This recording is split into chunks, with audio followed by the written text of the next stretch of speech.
Hello friends, welcome to my new videos. So today I'm going to make a video especially on the third year student. So today I make a video for those who are my Bengali subscriber, and after later that I'll make a video for those who don't able to understand Bengali, so I'll make for them for English videos. So প্রথমেই বলি যে যারা তোমরা এখন third ইয়ারে পড়ছো, এই ভিডিওটা স্পেশালি তাদের জন্যই যারা এখন থার্ড ইয়ারে পারসিউ করছো অর আদারওয়াইজ সেকেন্ড ইয়ারে আছো, হয়তো কমার্স পর তারা থার্ড ইয়ারে উঠবে তাদের জন্য। সো দেখো, তোমরা আমাকে অনেকেই রিসেন্টলি এখন কোয়েশ্চেন করো যে এমএসসি নার্সিংয়ের এক্সামের জন্য আমি এখন থেকে যদি পড়া শুরু করি আর কটা মাস বাকি আছে, আমি কি তাহলে প্রিপারেশন স্টার্ট করলে কি আমি শেষ করতে পারবো, বা তার জন্য কি এটা ভালো রেজাল্ট করা যাবে। দেখো, প্রথমত আমি যদি এখন আমার কথা বলি, আমি প্রাইভেট থেকে পড়ে এসেছি, তো আমি এটুকু বলবো আমার এমন কিছু প্রাইভেট থেকে পড়ে যে খুব আমার বেশি নলেজ ছিল তা মোটেই না। আমাকে যেটুকু করতে হয়েছে আমাকে নিজেকেই করতে হয়েছে। এখন আমি এমসে আসার পর যখন বিএসসি নার্সিং স্টুডেন্টসদেরকে দেখছি, তারা সত্যি অনেক বেশি নলেজেবল। এখানকার টিচার্সরা তাদেরকে অনেক বেশি এক্সট্রা তাদেরকে পড়ায়। হয়তো আমার মনে হয় যে এত এক্সট্রা কেন পড়াচ্ছে, সত্যি তাদের দরকার নেই, বাট এগুলো হয়তো ফিউচারে তাদেরকেই হয়তো একটা নর্সেট বা একটা যে কোনো সেন্ট্রাল লেভেলের এক্সাম ক্র্যাক করতে অনেক বেশি হেল্প করে। তো সেটা আমাদের ওয়েস্ট বেঙ্গলে সত্যি হয় না। ওয়েস্ট বেঙ্গল কেন, আমার মধ্যে কোনো রকম কোনো গভর্নমেন্ট যেগুলো স্টেট গভর্নমেন্ট আছে বা প্রাইভেট আছে সেগুলোতে সত্যি হয় না। তো তার জন্য আমার মধ্যে আমাদেরই বেশি অসুবিধা হয়, কারণ আমি যখন এমএসসি করবো ডিসাইড করেছিলাম, আমি যখন ইউটিউবে ভিডিও খুঁজতাম, তো আমি হাতে গুনে এক দুজনকেই পেয়েছিলাম, আর তারা দুজনেই ছিল বিএসসি এমস থেকে করা, আর তারা সত্যি কথা 5-6 মাসেই এক্সামের প্রিপারেশনই তারা ক্র্যাক করেছিল। তো আমার মনে হতো যে তারা হয়তো এমস থেকে পড়েছে বলেই তাদের পক্ষে ইজি, কারণ এমসে যেটা একটা নিয়ম আছে যে এক্সামে এমসিকিউ আসে, যেটা আমাদের ওয়েস্ট বেঙ্গলে কিন্তু বিএসসিদের হয় না।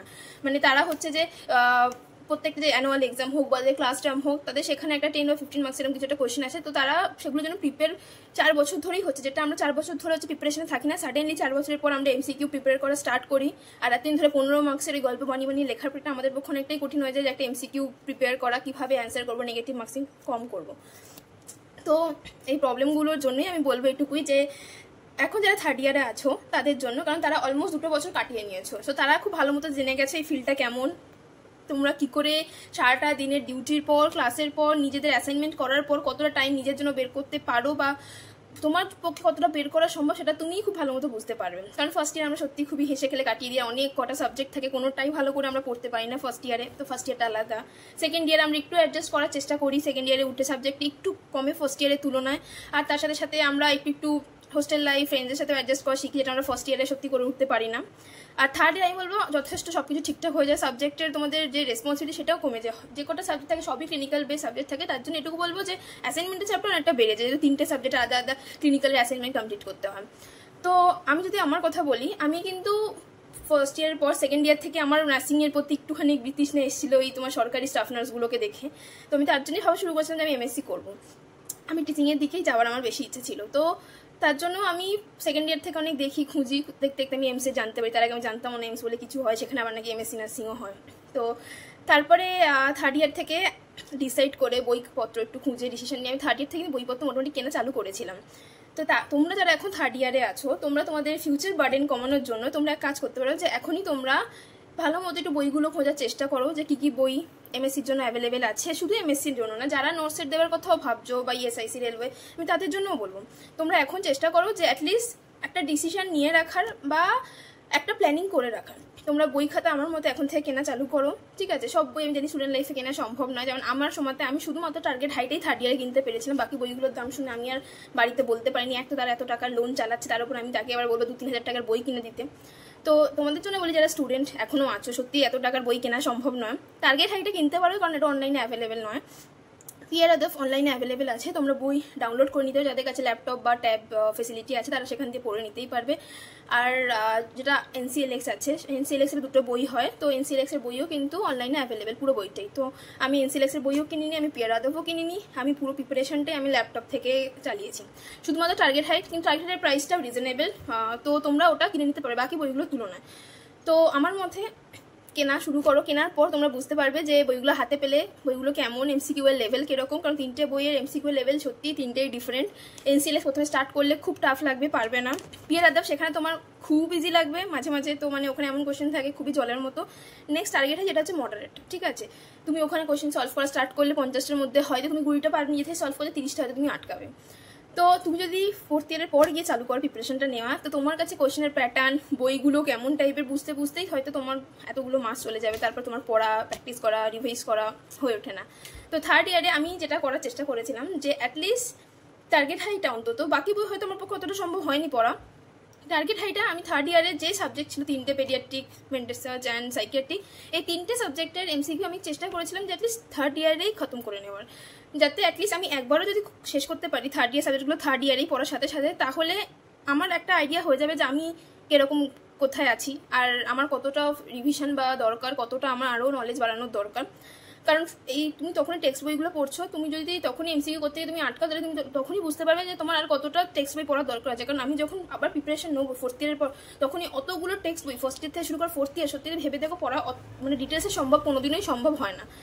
তো চেষ্টা করো টার্গেট হাইটা এখন থেকেই শুরু করা, যারা তোমরা থার্ড ইয়ারে আছো। থার্ড ইয়ারের সাথে সাথে যদি থার্ড ইয়ার যদি সত্যি পুরো কমপ্লিট করে নিও, হাতে টাইম থেকে একবারই করো, আমি বলছি না যে খুব বেশি মাত্রায় রিভিশন এখনই করতে। তারপরে তোমরা পিয়ার আদাব ধরতে পারো, পিয়ার আদাবটাও খুবই ইজি, খুব ইজিলি সলভ হয়ে যাবে।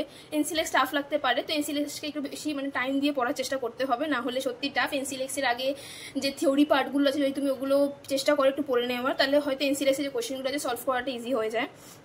আর এগোটা করা হয়ে যাবার পর আমি বলবো তখন সেকেন্ড ইয়ার সাবজেক্টগুলোকে একটু হাত দেওয়ার চেষ্টা করতে পারো। যদি থার্ড ইয়ার 3টে তুমি শেষ করে উঠতে পারো, তখন সেকেন্ড ইয়ার সাবজেক্টগুলো পড়ো, ওগুলো যতটা চেষ্টা কমপ্লিট করো। তারপর নেক্সট ফোর্থ ইয়ার যখন উঠছো, ফোর্থ ইয়ারের সাবজেক্টগুলো ফোর্থ ইয়ারে কমপ্লিট করে নেওয়ার চেষ্টা করো। তুমি যদি এটা করতে পারো, তাহলে তুমি দেখো তোমার অনেকটা বার্ডেন কিন্তু কম হয়ে যায়। তোমাকে এটা ভাবতে হবে না যে আমি ফোর্থ ইয়ারের পর 6-7 মাসের মধ্যে যখন নর্থ সেট আসছে একটার পর একটা, বা অন্য যে এক্সামগুলো আসেন কী করে পুরো প্রিপারেশন নেবো। তো তখন তুমি যখন যে এখন প্রিপারেশন নিচ্ছ না, এখনই যেগুলো আটকাচ্ছে সেগুলো একটা সার্কেল করে রাখা, টিক মার্ক দিয়ে রাখা, যাতে ফিউচারে আমি জানি থার্ড ইয়ারের পর ফোর্থ ইয়ারে গিয়ে তুমি থার্ড ইয়ার সাবজেক্ট পড়া টাইম হবে না, তখন তুমি ফোর্থ ইয়ারটাকেই পড়ো। কিন্তু ফোর্থ ইয়ারের পর যখন তুমি সব রিভিশন দেওয়া স্টার্ট করবে বা সব প্র্যাকটিস করা স্টার্ট করবে, তখন তুমি বুঝতে পারবে যে এইগুলো আমার গোল দাগ দেওয়া ছিল। তো তখন আমি বলবো যেগুলো আমার গোল দাগ দেওয়া ছিল তুমি শুধু সেগুলোকেই পড়তে থাকো। তখন আমি বলছি না যে একটা চ্যাপ্টারে শুধুমাত্র একটা সাবজেক্টের পার্টিকুলার একটা চ্যাপ্টারে যদি 1000টা কোশ্চেন থাকে তখন তুমি 1000টাই পড়ো, আমি তখন আর ওটা বলছি, কারণ 5-6 মাসে এত সম্ভব না। যেগুলো তোমার ভুল হয়েছিল সেগুলোকে রিভিশন করো, আবার সেগুলো করতে গিয়ে দেখবো অনেকগুলো তুমি পেরে যাচ্ছ, তখন সেগুলোকে ইরেজ করে দাও। যেগুলো আবার নতুন নতুন দাগ হচ্ছে সেগুলোকে সার্কেল করে রাখো। তো প্রত্যেকবার বলবো না যে টার্গেট হাই যখন রিভিশন করতে বসবে একবার করে হয়ে যাবে সব আবার পড়ো, কখনোই সম্ভব না। যেগুলো তোমার আটকাচ্ছে সেগুলোকেই পার্টিকুলারলি বারবার দেখো বা খাতায় নোটস করে লিখে রাখো। তো যারা এখন সেকেন্ড ইয়ারেও আছে আমি বলবো যে অবশ্যই তারা ভাবনা চিন্তা করতে পারো এখন থেকে, কারণ সত্যি কথা বলতে গেলে আমি যা দেখছি কম্পিটিশন লেভেল সত্যি খুবই, অন্তত এখানে এমসে আসার পর। ওয়েস্ট বেঙ্গল যখন ছিল আমি কিছুই বুঝিনি যে অল ইন্ডিয়া বেসিসে এত কম্পিটিশন বেড়েছে, নর্থ সেট কী হয়, কত কম্পিটিশন, সত্যি কিছু জানতাম না। এখানে আসার পর আমি যখন দেখি, আমি এখন বুঝতে পারি কেন মানুষ এমস থেকে পড়ার পর ওরা রিসেন্টলি সেই ইয়ারেই ক্র্যাক করে বেরিয়ে যায়। কারণ সত্যি কথা বলতে তারা যে লেভেলের নলেজ নিয়ে পড়ছে, আর আমরা এখন যেখানে এসেছি মানে আমাদের মনে হয় যে আমরাও এত কিছু এখনো যাই না, কারণ আমরাও রিসেন্টলি বিএসসি পাস করেই এসেছি, কোনো আমাদেরও কোনো ওয়ার্কিং এক্সপিরিয়েন্স বা টিচিংয়ের কোনো এক্সপিরিয়েন্স মাঝে নেই। তো আমরা ওদের সাথে সত্যি কম্পিট করতে পারি না। যখন মাঝে মাঝে এরকম হয় যে ওখানে টিউটাররা ডিউটি চলাকালীন কোয়েশ্চেন করছে, আমাদেরকেও কোয়েশ্চেন করছে, সেম কোয়েশ্চেন ওদেরকেও করছে, আমরা উত্তর দিতে পারিনি কিন্তু ওরা উত্তর দিচ্ছে, মানে খুব লজ্জার ব্যাপার, খুব মানে ইগোতে হার্ট হয়ও সেই জিনিসগুলো। কিন্তু ঠিক আছে, মানিয়ে নিতে হবে যে সত্যি আমরা এত কিছু জিনিসপত্র জানি না। অনেক সময় ওরাও এসে বলে যে ম্যাম এটা শিখিয়ে দিন, জানি না অত কিছু, তো কী করে শেখাবো। মাঝে মাঝে বলেই দিই যে ঠিক আছে আমি দেখছি, হয়তো একটু গুগল ঘেটে বা আমি নেট ঘেটে হয়তো তাদেরকে বলার চেষ্টা করলাম, যেহেতু ওদের ফোনটা অ্যালাউ থাকে না, সেই ক্ষেত্রে আমরা তাও একটুখানি ফোনটা হয়তো ইউজ হতে, আমাদেরও দেয় বকা, ঠিক আছে, তাও লুকিয়ে চুরি একটু করা যায়, যেটা হয়তো ওরা লুকিয়ে চুরি করার সাহস পায় না, একমাত্র সেই ফোন আনা সেই ব্যাগেই রেখে দেয় এরকম টাইপের। তো আমি যা দেখছি এখনো পর্যন্ত স্টুডেন্টসরা কিন্তু সত্যি যথেষ্ট সিনসিয়ার, তারা এখন মানে সেকেন্ড ইয়ার থার্ড ইয়ার থেকেই প্রিপারেশন নেওয়া স্টার্ট করছে। তো যদি তোমরা ভেবে থাকো যে তোমার ফোর্থ ইয়ার অবধি খুব চিল হয়ে কাটাবে, কারণ আমি দেখেছি যদি ক্লাসে 60টা স্টুডেন্টস থাকে মানে 50-55টা স্টুডেন্টই তারা চিল থাকবে, তারা নিজেদের লাইফ নিয়ে ফিউচার নিয়ে একটু ভাবে না। আর তারপরে কি জানো তো, ফোর্থ ইয়ারের পরই তখন তাদেরকে এই দৌড়াতে হয় সব জায়গায়, যায় এখানে সিভি দেবো ওখানে সিভি দেবো। যাদের তো কলেজের সাথে খুব ভালো সেটিং হয়েছে, টিচারের সাথে তাদের কোনো প্রবলেম নেই, তারা অবশ্যই একটা না একটা কলেজ তারা পেয়ে যাবে, কোথাও না একটা সিআই হোক স্টাফিং হোক। কিন্তু যাদের কলেজের টিচারের সাথে কোনোদিনই পটে না প্রথম থেকেই, লাস্টের প্রবলেমটা কি তাদেরই হয়, তারা 1000টা জায়গায় সিভি দিয়ে বেরোলেও তাদের একটা কোথা থেকে সিঙ্গেল ডাক আসে না। তো তাদের জন্যই বলা যে যারা জানো যে ইন ফিউচারে তোমাদের প্রবলেম হতে পারে এরকম টাইপের, তারা এখন থেকেই গায়ে হাওয়া লাগিয়ে ঘুরে না বেরিয়ে একটু ডিসিশন নাও যে তোমাদের ফিউচারে কোথায় যাওয়ার ইচ্ছে। তোমাদের ক্লিনিক্যালি যাওয়ার ইচ্ছে অবশ্যই, তাহলে নর্সেট লেভেলের মানে খুবই সেটা আমি বলবো হাই লেভেল, এখন দিন দিন নর্সেট হচ্ছে, তো নর্সেট লেভেলের প্রিপারেশন নেওয়া স্টার্ট করো। আর যাদের মনে হচ্ছে যে না আমি ক্লিনিক্যাল সাইডে আমি অতটা দিতে পারবো না বা আমার অতটা ভালো লাগছে না ক্লিনিক্যাল সাইড, তারা যদি এমএসসির জন্য ভাবো তো তাহলে তারা এমএসসি লেভেলের প্রিপারেশন নেওয়া স্টার্ট করো। এখনো পর্যন্ত আমি বলবো যে এমএসসি সত্যি কথা বলতে নর্সেট লেভেলের এখনো হয়নি, যথেষ্ট মডারেট লেভেলের পরীক্ষা হয়, সেই তুলনায় নর্সেট প্রচণ্ড টাফ। আমি যতজনকে জিজ্ঞেস করেছি যারা আমাদের সাথে এমএসসি এখন পড়ছে, তারা তো অনেকে আছে অনেকবার হয়তো 3-4 তাদের নর্সেট দেওয়া হয়ে গেছে, তো নর্সেট তারা ক্র্যাক করতে পারেনি, লাস্টে তারা এমএসসিতে চলে এসেছে, যে আর কত বছর এরকমভাবে বসে থাকবে তার জন্য। আর হ্যাঁ, সত্যি তো বলতে গেলে আমরা ওয়েস্ট বেঙ্গলেই একমাত্র আমি দেখেছি যখন ছিলাম, যে 4th ইয়ার কমপ্লিট করে বেরোনোর পরেই হচ্ছে যে তাদেরকে চাকরি খুঁজতে হবে। মানে কোথাও না কোথাও তোমাকে ঢুকতে হবে, বাড়ি থেকেও প্রেশার, কলেজের টিচাররা 50 বার জিজ্ঞেস করবে দেখা হলে কোথায় জব করছো। তো তাদের জন্য বলি যে তুমি যখন ওয়েস্ট বেঙ্গলের বাইরে বেরোবে না, তখন তোমাদের কাছে সিনারিওটাই চেঞ্জ হয়ে যাবে। আমাদের কাছে হচ্ছে আমরা যদি 1 মাসও বসে থাকি 4th ইয়ার পাস করার পর, বাড়ি থেকে প্রেশার আসা স্টার্ট হয়ে যায়, কলেজ থেকে টিচার্সরা ফ্রেন্ডসরা জিজ্ঞেস করা স্টার্ট করে দিন। আমি এখানে এসে দেখছি যে আমি তো রিসেন্ট ইয়ারে পাস করেই আমি ঢুকেছি। আমার সাথে এরকম অনেকেই আছে যারা প্রাইভেট থেকেই পড়ে এসছে হয়তো, কিন্তু তারা আমারও আগের বছর পাস হলো। ভাবো তারা 1.5 বছর ধরে শুধু বাড়িতে প্রিপারেশন নিচ্ছে শুধু এমএসসি ক্র্যাক করবে বলে। মানে আমি এখানে এসে জানছি যে আমি একা নয় যে আমি 5-6 মাস করেছি, এরকম মানুষের যারা হয়তো 2 বছর ধরে বসে শুধু প্রিপারেশনে নিয়েছে এমএসসি করবে বলে। তো যারা 3rd ইয়ার থেকে স্টার্ট করবে তাদের জন্য সত্যি এটা অনেকটা ইজি হবে ইন ফিউচারে গিয়ে হয়তো সেম ইয়ারে ক্র্যাক করাটা। আর যদি না হয় তো তোমরা যারাও প্রিপারেশন নিচ্ছ গ্যাপ নিয়ে, কোনো চিন্তা করো না তোমাদের ইয়ার লস হচ্ছে, এক্সপিরিয়েন্স হচ্ছে না। আমরা ওয়েস্ট বেঙ্গলের মানুষই শুধু এরকম চিন্তা ভাবনা নিয়ে থাকি। ওয়েস্ট বেঙ্গলের বাইরে সত্যি তো বলতে গেলে প্রত্যেকটা স্টেটে যারা নর্সেট দেবে ভাবছে বা অন্য কোনো এক্সামের জন্য, তারা সত্যি বাড়িতে বসে প্রিপারেশনই নেই, তাদের কাছে জবটা ম্যাটার করে না, কারণ নর্সেটে এক্সপিরিয়েন্স লাগে না, এমএসসিতে এক্সপিরিয়েন্স লাগে না। এবার তুমি যদি এই নর্সেট, ইএসআইসি, রেলওয়ে এগুলো বাদ দিয়ে তুমি যদি অন্য কোথাও থেকে এমএসসির কথা ভাবছো তো ইটস ওকে, হ্যাঁ তখন তোমার এক্সপিরিয়েন্স লাগবে, তখন তুমি এক্সপিরিয়েন্স নিয়ে নাও। কিন্তু তুমি যদি সত্যি একদমই তোমার এইমসটা যদি একদম ঠিক হয়ে থাকে যে না আমার লক্ষ্য হচ্ছে আমি এমসিই যাবো অন্য কোথাও না, তাহলে আমার মতো অবশ্যই তোমরা পারবে। এমন কিছু খুব একটা কঠিন এক্সাম না আমি এখনও বলবো, তোমরা চাইলেই একটু প্রিপারেশন নিয়ে ভালো করে রিভাইজ আর প্র্যাকটিস করে অনায়াসে একটা তোমরা স্কোর আনতে পারবে। আর প্রতি বছর তো আমি বলি যেরকম যে এমসে সিট বেরোচ্ছে বাড়ছে, তবে হ্যাঁ নর্সেট যারা ভাবছো তাদের জন্য দুঃখের খবর যে নর্সেট এখনও পর্যন্ত আমি শুনছি যে হয়তো বেশি দিন আর কন্টিনিউ হবে না। মানে এরকমভাবে যে বছরে 2টো করে যে এক্সাম হয় ওটা হয়তো বা বন্ধ হয়ে যাবে, বছরে 2টো করে হওয়াটা যদি হয়ও বা এটা এখনও পর্যন্ত এমসের এক্সামটা এমসই কন্ডাক্ট করছে। তো এটা ইন ফিউচারে হয়তো বা অন্য কেউ কন্ডাক্ট করবে, লাইক ইউপিএসসি হোক বা অন্য কেউ হোক, এরকম করে কন্ডাক্ট করা স্টার্ট করবে, তখন কিন্তু এক্সামের লেভেল আরও বেশি অনেক হাই হয়ে যাবে। আর এখন তোমরা দেখতে পাচ্ছ যে এমসে আগে যে লেভেলে সিট বেরোতো ভ্যাকেন্সি, এখন কিন্তু সেই লেভেলেরও সিট ভ্যাকেন্সি বেরোয় না, এখন কিন্তু ধীরে ধীরে যথেষ্ট কম হচ্ছে। তোমরা যদি যারা ওয়েস্ট বেঙ্গল আছে, যদি কল্যাণীতে দেখো রিসেন্টলি, এবার কল্যাণীতেও খুবই কম, আই থিঙ্ক 10-12টা হয়তো এরকম কিছু একটা সিট আছে কল্যাণীর জন্য। তো তোমরা বুঝতেই পারছো যে তোমরা একবার যদি এক্সাম দিয়ে যদি ভাবছো যে আমি কল্যাণীতে ঢুকবো, তাহলে তার জন্য কিন্তু আমি যতটা শুনেছি যে 200-এর মধ্যে র্যাঙ্ক করতে শুধু কল্যাণীতে পাওয়ার জন্য, কারণ এত কম সিট কল্যাণীতে থাকে আর এমস কল্যাণীর জন্য এত কম্পিটিশন হয়। আর বাইরের এমসে যদি যারা যাও, হয়তো হতেই পারে তোমার মনের মতো র্যাঙ্ক হলো না, হয়তো অন্য কোনো বাইরের এমসে যেতে হলো, তো সেক্ষেত্রে চাপ একটাই যে তুমি যদি ওখানে চলে যাও তোমার যে ফেরত আসার কোনো চান্স নেই, কারণ এমসে তোমরা জানোই যে ট্রান্সফার পলিসি নেই, যে তুমি একটা এমসে পেয়ে ট্রান্সফার নিয়ে আরেকটা এমসে চলে আসবে।